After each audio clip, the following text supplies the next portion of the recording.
আজকে এই ভিডিওতে বলবো আমি ক্রেডিট কার্ডে এবং ডেবিট কার্ডের মধ্যে পার্থক্য। তো এই ভিডিওটি সম্পূর্ণ দেখবেন এবং আজকে এই ভিডিওটি বলবো ই সিম এবং ডিজিটাল সিম এই দুটোটা সিমের মধ্যে পার্থক্য। তো যারা আমার এই চ্যানেলে নতুন হয়ে থাকেন তারা অবশ্যই সাবস্ক্রাইব করবেন, আর এই ভিডিওটি যদি ভালো লেগে থাকে তাহলে শেয়ার করবেন, আর আরও নতুন নতুন ভিডিও পাওয়ার জন্য অবশ্যই সাবস্ক্রাইব করে রাখবেন। আমার এই চ্যানেলে আরও ভিডিও দেওয়া আছে, আপনারা সরাসরি আরও ভিডিও দেখতে পারেন।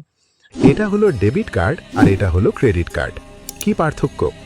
ডেবিট কার্ড হলো ব্যাংক অ্যাকাউন্টের সঙ্গে যুক্ত একটি কার্ড, যা মূলত নিজের অ্যাকাউন্টে থাকা টাকা খরচ, টাকা উত্তোলন এবং অনলাইন বা অফলাইন পেমেন্টের জন্য পরিচিত।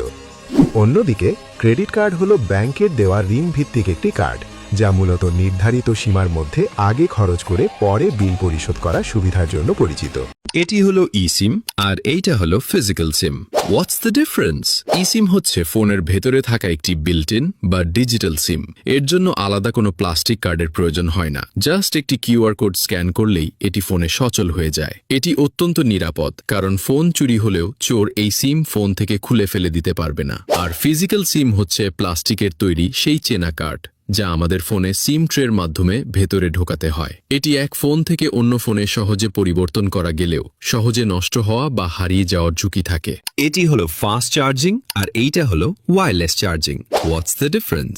ফাস্ট চার্জিং হচ্ছে তারের মাধ্যমে ফোনকে খুব দ্রুত চার্জ করার প্রযুক্তি, যা আপনার ব্যস্ত সময়ে ঝটপট ব্যাকআপ দেয়। আর ওয়্যারলেস চার্জিং হচ্ছে কোনো রকম তারের ঝামেলা ছাড়াই শুধু চার্জিং প্যাডের ওপর ফোন রেখে চার্জ করার একটি স্টাইলিশ ও আরামদায়ক প্রযুক্তি। আপনি কোনটা ব্যবহার করেন কমেন্টে জানাবেন।